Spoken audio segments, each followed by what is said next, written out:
হচ্ছে চাষি ভাইদের নিজস্ব অনুষ্ঠান কিষাণ বাণী।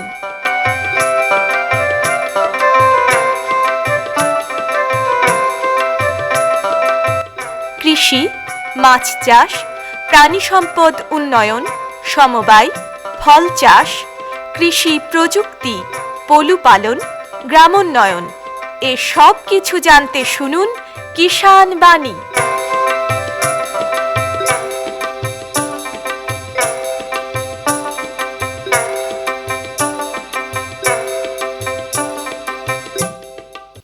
শ্রোতা বন্ধুদের অনেক অনেক প্রীতি ও শুভেচ্ছা জানিয়ে শুরু করছি ভারত সরকারের কৃষি ও কৃষক কল্যাণ মন্ত্রকের কৃষি সহযোগ ও কৃষক কল্যাণ দপ্তরের সহায়তায় অনুষ্ঠান কিষাণ বাণী। বন্ধুরা, আমরা যারা চাষবাসের সঙ্গে যুক্ত আছি বা আমরা যারা চাষবাস করি, আমাদের একটা তো লক্ষ্য থাকে যে আমরা সব থেকে বেশি ফলন কিভাবে আমরা পাবো। এই রবি সিজনে আমরা বিভিন্ন ধরনের ডাল শস্যের চাষ করে থাকি, সর্ষেরও আমরা চাষ করি, এছাড়াও আমরা তিসিরও চাষ করে থাকি। তো আজ আমরা কিষাণবাণী অনুষ্ঠানে সর্ষে এবং তিসির যে চাষ, বিজ্ঞানসম্মত উপায়ে চাষ নিয়ে আমরা আলোচনা করব, যাতে করে আমাদের কম খরচে কিভাবে আমরা আমাদের কাঙ্ক্ষিত যে ফলন, সেই ফলনটা আমরা পেতে পারি। আর এই বিষয়ে আলোচনার জন্য আমরা পেয়েছি জেলার কৃষি দপ্তরের রঘুনাথগঞ্জ 2 ব্লকের সহকারী কৃষি অধিকর্তা শ্রী তন্ময় দাসকে। তন্ময়বাবু, আপনাকে আকাশবাণী মুর্শিদাবাদের পক্ষ থেকে নমস্কার। নমস্কার। যে কথা বলছিলাম যে রবি সিজনে আমাদের যে সর্ষে আর তিসির যে চাষ, সেই চাষের আমরা যে ফলন, সেই ফলনটাকে আমরা সব থেকে বেশি চাই। মানে কৃষক বন্ধুরা প্রত্যেকেই চায় যে যত ভালো আমাদের বেশি ফলন হবে ততই ভালো। কিন্তু এই ফলন চাইলেই তো হবে না, এই ফলন পেতে গেলে আমাদের কিছু বিজ্ঞানসম্মত উপায় আমাদেরকে চাষ করতে হবে। তো কি ভাবে আমরা এই চাষটাকে করলে আমরা ফলনটা বেশি পেতে পারি? একদমই তাই। বর্তমান প্রেক্ষাপটে আপনার কোশ্চেন এবং আমাদের চাষি ভাইদেরও এই সেম কোশ্চেন থাকে যে কি পরিমাণ, কি নতুন টেকনোলজি ইউজ করলে তারা আমাদের যে কাঙ্ক্ষিত ফলন সেটা পেতে পারেন এবং তাদের যে আলটিমেট প্রোডাক্টিভিটি, মানে আমাদের জমির যে উৎপাদনশীলতা, সেটা যেন তারা সর্বোচ্চ পরিমাণ তারা লাভ করতে পারেন। এই উদ্দেশ্যে তাদের প্রথম থেকে মানে একদম সিড টু সিড, বীজ থেকে বীজ উৎপাদন পর্যন্ত আমাদের কিছু নিয়মাবলী মেনে চলতে হবে। যেই নিয়মাবলী যদি তারা মেনে চলতে পারেন, আমাদের চাষি ভাইরা, কৃষক বন্ধুরা, তারা কিন্তু তাদের কাঙ্ক্ষিত ফল তারা লাভ করবেন, আমাদের জমি থেকেই তারা লাভ করবেন।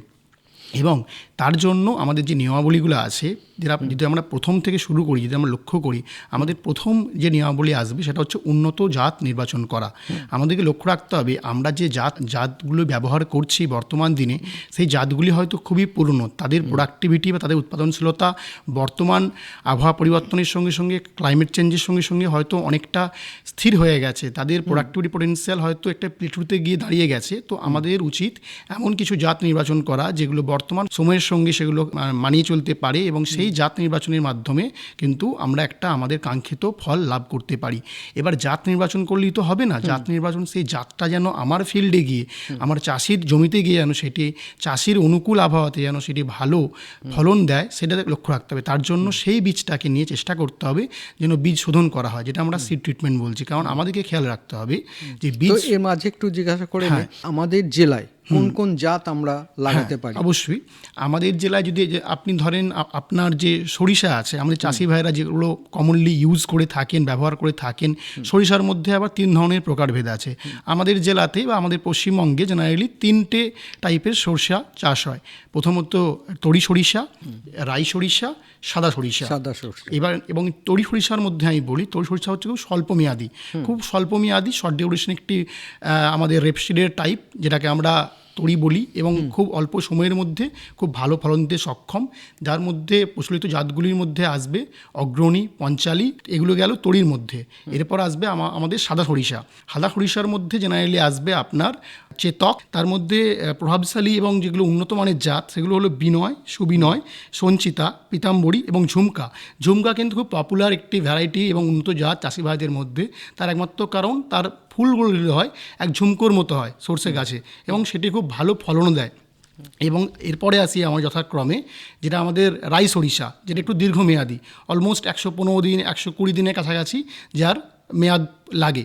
তো এই জাতের মধ্যে আসবে পূষা মহক, পূষা অগ্রণী, সীতা, ভাগীরথী, সংযুক্তা এবং শর্মা। যার মধ্যে পূষা মহক এবং পূষা অগ্রণী কিন্তু উন্নত মানের জাতের মধ্যেই ধরা হয়। এবং যদি আমরা হাইব্রিডের মধ্যেও দেখি, কিছু কিছু হাইব্রিড সর্ষেও চাষ হয়, যার মধ্যে পূষা মাস্টার 32, পূষা মাস্টার 30 এবং এনআরসি এইচবি 506 এবং এনআরসি এইচবি 101 এবং আমাদের বিসিকেবি দ্বারা যে সমস্ত জাত আবিষ্কার করা হয়েছে তার মধ্যে উল্লেখ্য হচ্ছে কেশরী, কেশরী গোল্ড এবং জেকেএমএস 8532। এই জাতগুলি কিন্তু চাষি ভাইরা খুব অনায়াসেই ব্যবহার করতে পারেন এবং আমাদের ডিপার্টমেন্টের সঙ্গে যোগাযোগ করে কিন্তু তারা পেতে পারেন।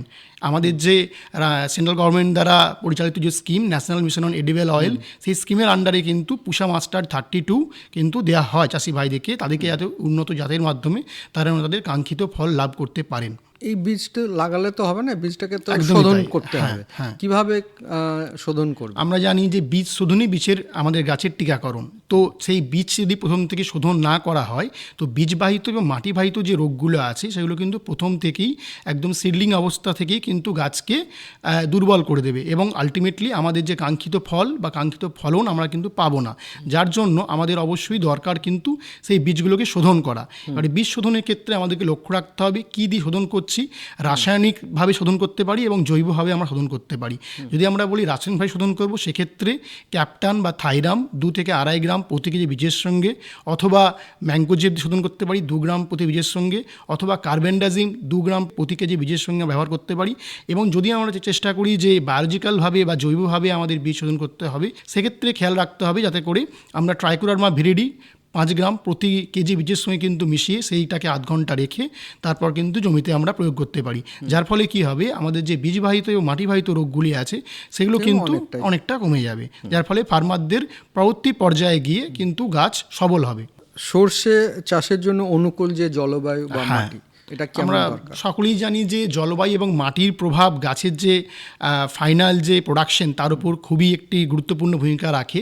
কারণ আমরা পার্টিকুলারলি সর্ষের ক্ষেত্রে আমি বলি, সর্ষের ক্ষেত্রে কিন্তু আমাদের খেয়াল রাখতে হবে কখন আমরা বীজটা বপন করছি। বীজ বপন কিন্তু সর্ষের জন্য অত্যন্ত গুরুত্বপূর্ণ প্যারামিটার এবং নন ইকোনমিক্যাল প্যারামিটার, যেটার দ্বারা কিন্তু চাষি ভাই শুধুমাত্র তার টাইম অফ সোয়িং, তার বীজ বপনের সময়টাকে ম্যানিপুলেট করে কিন্তু তারা অনেকটা বেশি ফল লাভ করতে পারেন।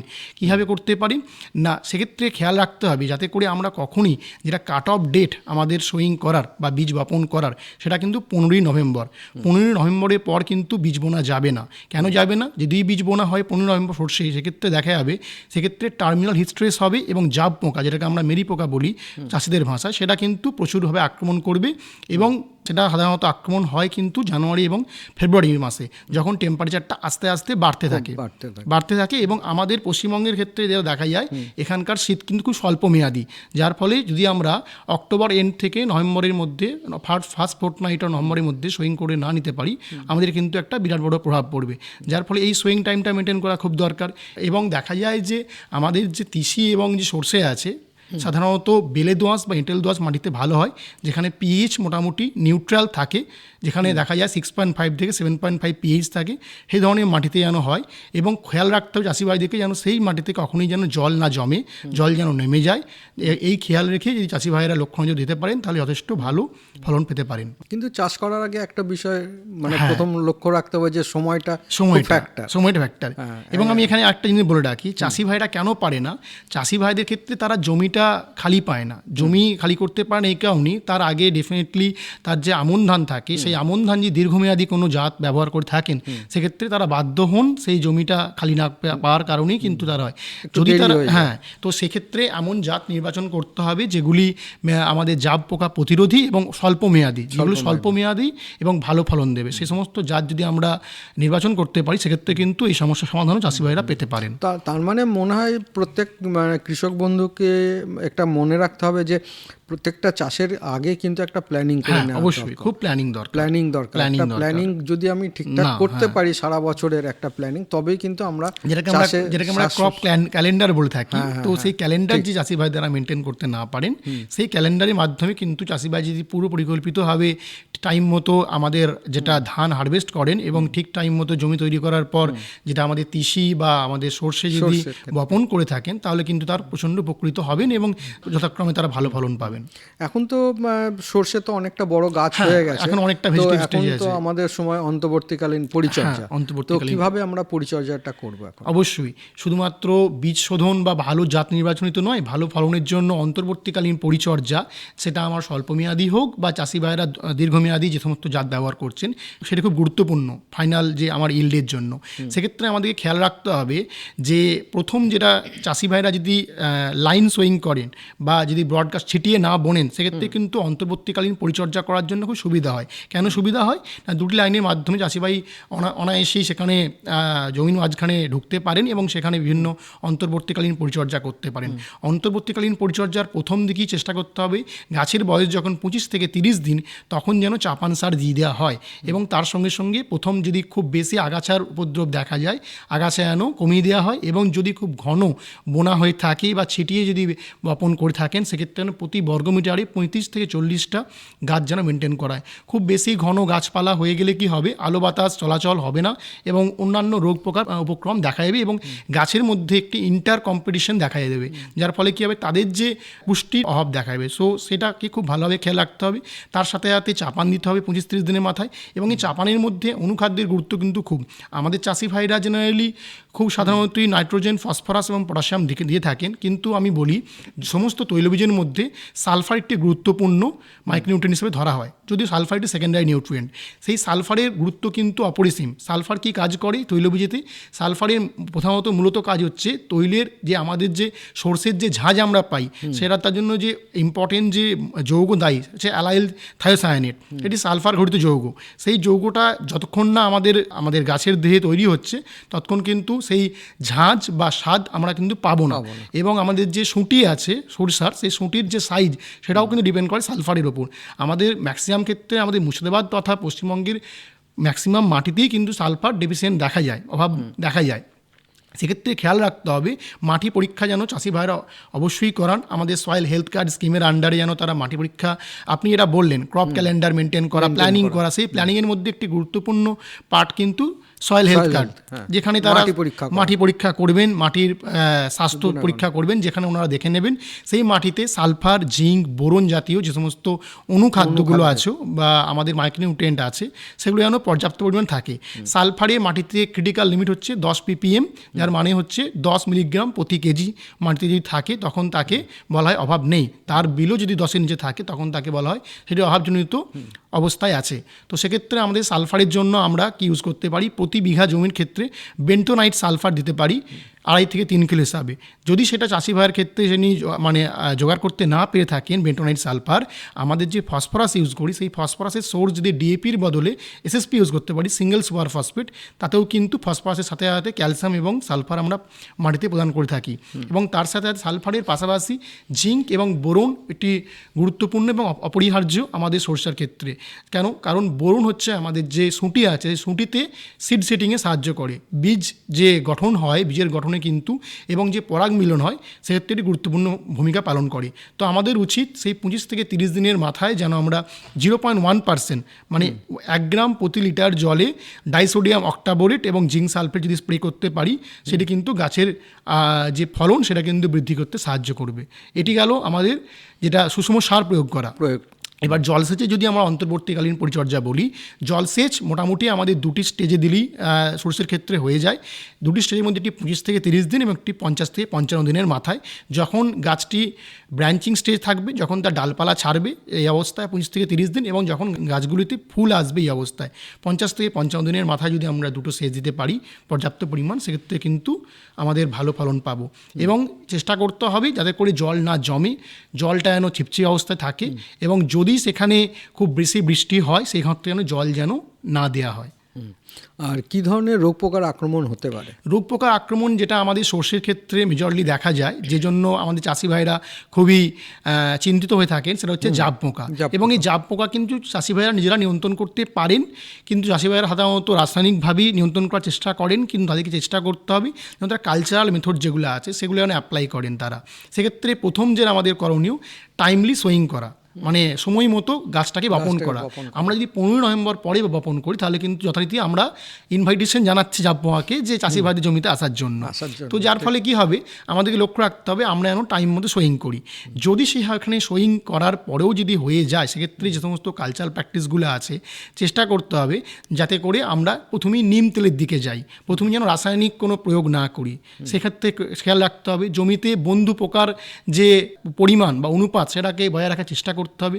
নিম তেল দিলে কিন্তু সেটা বজায় থাকবে। আমরা অ্যাজাডিকটিন 1% হিসাবে কিন্তু স্প্রে করতে পারি। তার সাথে সাথে যদি সেই জাব পোকার আক্রমণটা খুব বেশি দেখা যায়, সেক্ষেত্রে আমরা কি প্রয়োগ করতে পারি, ইমিডাক্লোরপিড 17.8% 3 থেকে 5 ml প্রতি 15 লিটার জলে বা 1 ট্যাঙ্কি ক্ষেত্রে স্প্রে করতে পারি। অথবা ডাইমেথোয়েট স্প্রে করতে পারি, 15 থেকে 30 ml প্রতি ট্যাঙ্কিতে। অথবা থাইমেথাক্সাম স্প্রে করতে পারি 1.5 থেকে 3 গ্রাম প্রতি ট্যাঙ্কিতে। এই যদি আমরা এইভাবে যদি স্প্রে করতে পারি, আমরা কিন্তু জাব পোকা নিয়ন্ত্রণ করতে পারি। জাব পোকার পাশাপাশি আরও যে গুরুত্বপূর্ণ একটি পোকা যেটি খুব ক্ষতি করে আমাদের সর্ষে এবং তিসিতে, সেটি করাত মাছি, যেটাকে আমরা মাস্টার্ড সফট ফ্লাই বলে থাকি। সেটি কী করে, পাতাগুলিকে খেয়ে নেয় এবং যে সালোক সংশ্লেষ করা এরিয়া যেখানে খাদ্য তৈরি হয়, যেখানে আমাদের সর্ষের, সেই জায়গাটিকে পুরো নষ্ট করে দেয়। এবং সেম জিনিসটা কিন্তু আমাদের জাব পোকা সেও কিন্তু করে থাকে। জাব পোকা থেকে কিন্তু একটি হানিডু সিক্রেশন হয়, যেটাকে মধু নিঃসৃত হয়, যার ফলে কী হয়, সেখানে সুটি মোল্ড ছত্রাকের আক্রমণ ঘটে এবং কালো হয়ে যায় জায়গাগুলো, গাছের পাতা, কাণ্ড এবং সুটিগুলো পর্যন্ত ওরা অ্যাটাক করে এবং ওরা দলবদ্ধভাবে অ্যাটাক করে সর্ষে গাছকে। এবং এই করাত মাছের ক্ষেত্রে আমাদেরকে লক্ষ্য রাখতে হবে, যদি আমরা পুরো ফিল্ডের চারদিকে বড় সাইজের গাছ যেমন ভুট্টা বা আমরা যদি অরহর লাগাতে পারি, আটকাতে পারি, অথবা যদি আমরা সেখানে কোনো নিম তেল স্প্রে করতে পারি, নিম কেক বা মহুয়া কেক আমরা খোল স্প্রে করতে পারি, বা যখন জমি তৈরি হচ্ছে তখন দিতে পারি, ক্ষেত্রে প্রভাব কম থাকে। যদি ইন্টারক্রপিং করতে পারি, যেটাকে মিশ্র চাষ বলছি, সেক্ষেত্রেও কিন্তু সেই সমস্ত রোগ পোকাকে আমরা ব্যাহত করতে পারি। এবং তার সাথে সাথে আমাদের যে করাত মাছ সেটাকে প্রতিহত করার জন্য আমরা যথারীতি ইমিডাক্লোরপিড এবং আমাদের ডাইমেথোয়েট স্প্রে করতে পারি। আর কি ধরনের রোগের মধ্যে যেটি আমাদের যে মাস্টার্ড বা সর্ষের বা তিসির ক্ষেত্রে যেটি গুরুত্বপূর্ণ, সেটা হচ্ছে অল্টারনেরিয়া ব্লাইট, যেটাকে আমরা ধসা বলছি, বা আরেকটি হয় মরছে, যেটা হোয়াইট রাস্ট বলছি, এবং আরেকটি হয় শিকড় ফোলা, যাদের জন্য ম্যাক্সিমাম চাষি যে সমস্ত ভুগতে থাকেন শিকড় ফোলা। তো প্রথমে আমি একে একে বলি। প্রথমত আমাদের যে রাস্ট, যেটা বললাম হোয়াইট রাস্ট বা মরছে, সেক্ষেত্রে কী হয়, বাদামি বর্ণের থেকে শুরু করে কমলা বর্ণের ছাপ দাগ দেখা যায় এবং গাছের যে উৎপাদনশীলতা কমতে থাকে। তার জন্য আমরা রাস্টের জন্য আমরা ভাইটাভ্যাক্স ইউজ করতে পারি, অথবা মেটালাক্সিল প্লাস ম্যাঙ্কোজেব আমাদের 6 গ্রাম প্রতি লিটার জলে আমরা ইউজ করতে পারি, অথবা আমরা ইউজ করতে পারি ম্যাঙ্কোজেব 2.5 গ্রাম প্রতি লিটার জলে, অথবা ক্লোরোথ্যানোলিল 2.5 গ্রাম প্রতি লিটার জলে ইউজ করতে পারি। এগুলো কিন্তু এটি ব্রড স্পেকট্রাম ফাঞ্জিসাইড, যা কিন্তু রাস্ট এবং তার সাথে সাথে মরছে এবং তার সাথে সাথে আমাদের যে ব্লাইট, পুরো ক্ষেত্রেই সবের ক্ষেত্রেই কিন্তু প্রতিরক্ষা করবে আমাদের গাছকে। আরেকটি গুরুত্বপূর্ণ রোগ যেটা সর্ষে ক্ষেত্রে দেখা যায়, শিকড় ফোলা রোগ। শিকড় ফোলা রোগটার জন্য চাষিরা কিন্তু খুব চিন্তিত থাকেন। এক্ষেত্রে কি হয়, যদি কোনো চাষিরই ফিল্ডের অম্লতা বা পিএইচ যদি 5.7 নিচে হয়, সেক্ষেত্রে কিন্তু হয়। এবং সবথেকে যেটা প্রবলেমেটিক এই রোগের ক্ষেত্রে, এই রোগটির লক্ষণ বা উপসর্গ দেখা যায় 30 দিন পরে, যখন অলরেডি সোয়িং করা হয়ে গেছে। তো সেক্ষেত্রে চাষি ভাইয়ের কিছু করার থাকে না। তো এখানেও সেই ক্রপ ক্যালেন্ডার বা প্ল্যানিংয়ের গুরুত্ব এসে যায়। তো চাষিকে সয়েল হেলথ কার্ড টেস্ট করাতে হবে এবং সেখানে তার পিএইচ মাপতে হবে। পিএইচ যদি দেখা যায় অম্লত্ব আসছে, প্রতি বিঘায় 400 কেজি চুন দিতে হবে, যেটাকে আমরা লাইম বলছি, এগ্রিকালচার লাইম, এবং সেটি 30 দিন আগে, জমি তৈরি করার 30 দিন আগে দিয়ে দিতে হবে। এবং তার সাথে সাথে নিম কেক এবং মহুয়া কেক, যেটা নিম খোল বা মহুয়া খোল আমরা বলছি, প্রতি বিঘাতে 200 কেজি হিসাবে দিতে পারি। 100 কেজি নিম কেক এবং 100 কেজি মহুয়া কেক দিতে পারি, তাহলে কিন্তু আমরা এটাকে প্রতিহত করতে পারি। এবং যদি আমরা দেখি যে এই জায়গাতে কোনো এক জমিতে প্রতি বছরের পর বছর মাস্টার্ড বা মাস্টার্ড গোত্রীয় বা ক্রুসিফেরাসি ফ্যামিলি যে সমস্ত ক্রপ আছে, যেমন আপনার মাস্টার্ড, ফুলকপি, বাঁধাকপি চাষ হচ্ছে, সেসব জমিতে এই রোগের প্রাদুর্ভাব হওয়ার কিন্তু সম্ভাবনা বেশি। সেক্ষেত্রে আমার চেষ্টা করতে হবে সেই জমিতে যেন ওই ধরনের চাষ কিছু না করা হয় আগামী 3 বছরের জন্য। তো সেই ক্রপকে যদি আমরা ত্যাগ করতে পারি আগামী 3 বছরের জন্য এবং সেখানে চুন প্রয়োগ করতে পারি এবং সেখানে নিম কেক, মহুয়া কেক প্রয়োগ করতে পারি, সেটা কিন্তু আমরা প্রতিহত করতে পারি শিকড় ফোলা রোগ। জেনারেলি সেটা ছত্রাকের জন্য হয়। এবং তার সাথে সাথে আপনাদেরকে লক্ষ্য রাখতে হবে এই জমিতে যখন আপনি দেখতে পাচ্ছেন শিকড়টা তুলে শিকড়টা ফুলে গেছে, গাছের যেটা হাইট যেটা ছোটো হয়ে গেছে, যেটা গ্রোথ স্টান্টেড হয়ে গেছে, তখন কিন্তু খেয়াল রাখতে হবে সেই গাছে যেন একদমই জল না দেওয়া হয়, কারণ সেটা কিন্তু তখন ওই ছত্রাকটা গাছের মূল থেকে অন্য জমিতে সেই জল গেলে কিন্তু ক্ষতি করবে। জল যেন পুরোপুরি বন্ধ করে রাখা হয় এবং এই যে আমাদের যে মেটালাক্সিন, ম্যানকোজেব, যে ব্রড স্পেকট্রাম ফানসাইডগুলো আছে এগুলো যেন স্প্রে করা হয়, এবং তার সঙ্গে চুন অতি আবশ্যক, যেন সেটা তার পিএইচটা যেন মেনটেন করে নিউট্রাল নিয়ে আসা হয়। এই রোগ পোকার যে প্রতিকার এগুলো চাষি ভাইরা যদি ফলো করেন তাহলে কিন্তু তারা কাঙ্ক্ষিত ফলন পেতে পারেন। পাবে। আমাদের জেলায় তিসির চাষ হতো, এখন কিন্তু বর্তমানে তিসির চাষটা একদমই তাই। অনেকটাই কমে গেছে। তো এখন বর্তমানে কতটা জমিতে তিসির চাষ হয় জেলায়? তিসির চাষ আমাদের জেলায় খুবই স্বল্প পরিমাণ হয় এবং খুব সিলেক্টেড ব্লকেই হয়, এবং যারা প্রোগ্রেসিভ ফার্মার তারাই সেসব চাষ করেন তিসি চাষ। তার তিসি একটি গুরুত্বপূর্ণ আমাদের সোর্সের পরই তৈলবীজ, যার গুরুত্ব অপরিসীম আমাদের স্বাস্থ্যের দিক থেকে, এবং তার ইউজ ইন্ডাস্ট্রিয়াল যে পারপাসে এবং অর্থনৈতিক থেকে তিসি একটি গুরুত্বপূর্ণ ফসল। কারণ তিসির যে তেল আমরা ব্যবহার করি সেই তেলে আমাদের যে essential amino acid, linoleic acid, সেটা কিন্তু খুব বেশি পরিমাণ থাকে, অলমোস্ট 66% থাকে, যার ফলে তিসির যে তেল এটি খুব গুরুত্বপূর্ণ।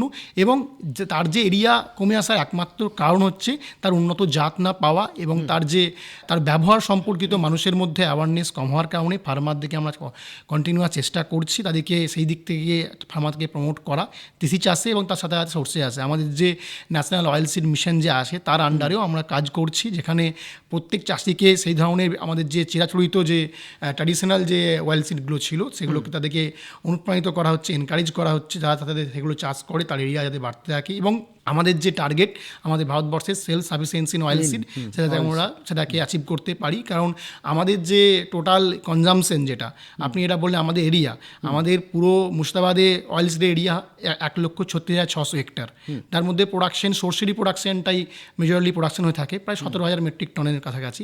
তিসি খুবই নগণ্য প্রোডাকশন হয়ে থাকে।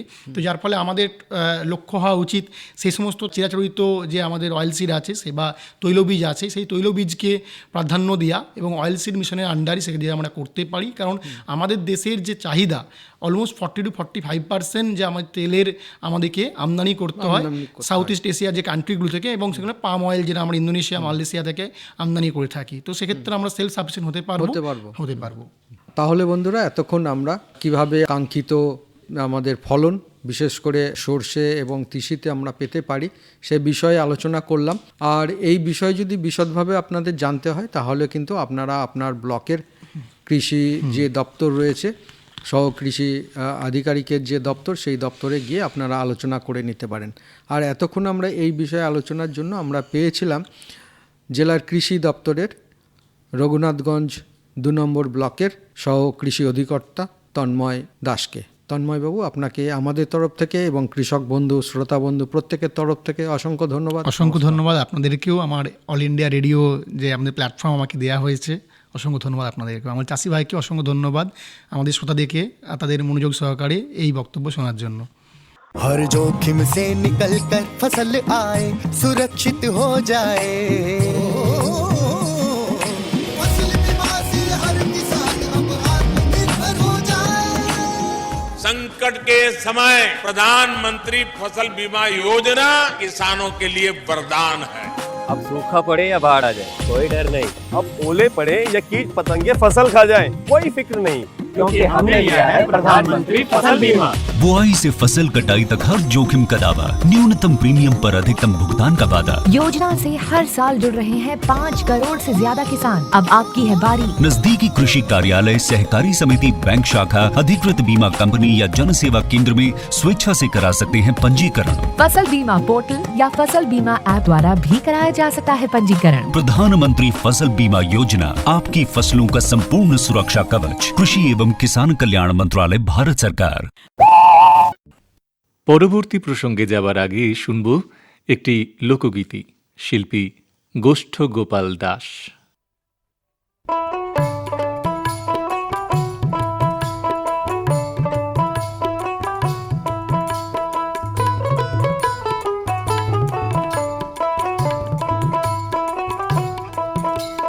পরাণ বন্ধুরে ভালোবাসাও তোর মন পাইলাম না রে।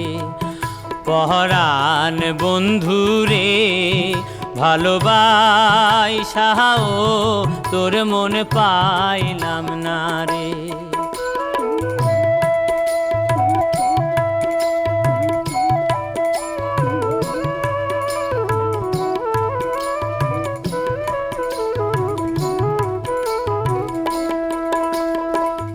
কাদার সাথে জলের পীড়িত কি শোভা দেখায়, চাঁদের সাথে রাইতের পীড়িত কি আলো ছড়ায়। তোর সাথে মোর পীড়িত সই কেন সইল না রে। পরাণ বন্ধুরে ভালোবাসাও তোর মন পাইলাম না রে।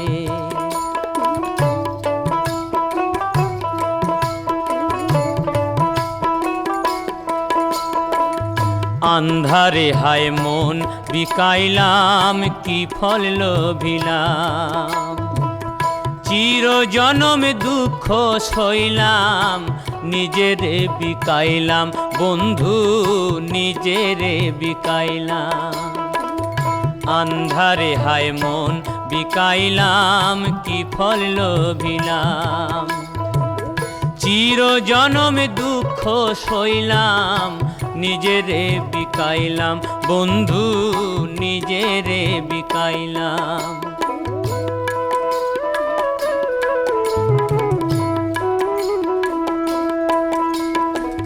মরম বান্ধা দিলাম আমি আপন ভাবিয়া, চইলা গেলি কোন পারেতে কিছু না বলিয়া। কি অনলে পোড়াইয়া গেলি কাহারে কই মোরে।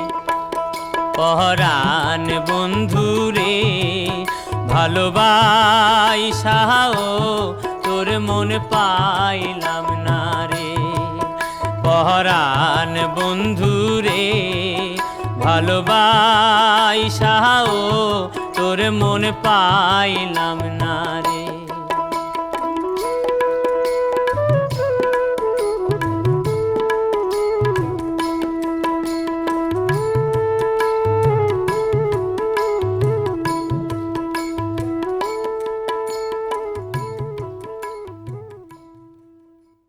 গোষ্ঠগোপাল দাসের কণ্ঠে লোকগীতি শুনলাম। प्रधानमंत्री किसान मान धन योजना, मिलेगा पेंशन का सहारा, कृषक ना होगा बेसहारा, जुड़ेगा खुशियों से नाता, कटेगा सुख से बुढ़ापा, सुरक्षित होगा अन्नदाता, सुरक्षित होगा अन्नदाता। प्रधानमंत्री किसान मान धन योजना से लघु सीमांत किसानों का भविष्य होगा सुरक्षित और 60 वर्ष की आयु से 3000 रूपए मासिक पेंशन होगी सुनिश्चित। 55 रूपए से 200 रूपए की मासिक किश्त देकर प्रवेश कर सकते हैं 18 से 40 वर्ष तक के किसान। इस अंशदायक योजना में सरकार देगी बराबर का योगदान। सभी किसान भाई बहन इस योजना के लाभ के लिए जन सेवा केंद्र में जाएं और अपना निःशुल्क नामांकन कराएं। प्रधानमंत्री किसान मान धन योजना, अन्नदाता के परिश्रम को संबल, पेंशन से सुरक्षित उनका कर। कृषि एवं किसान कल्याण मंत्रालय भारत सरकार द्वारा जनहित में जारी।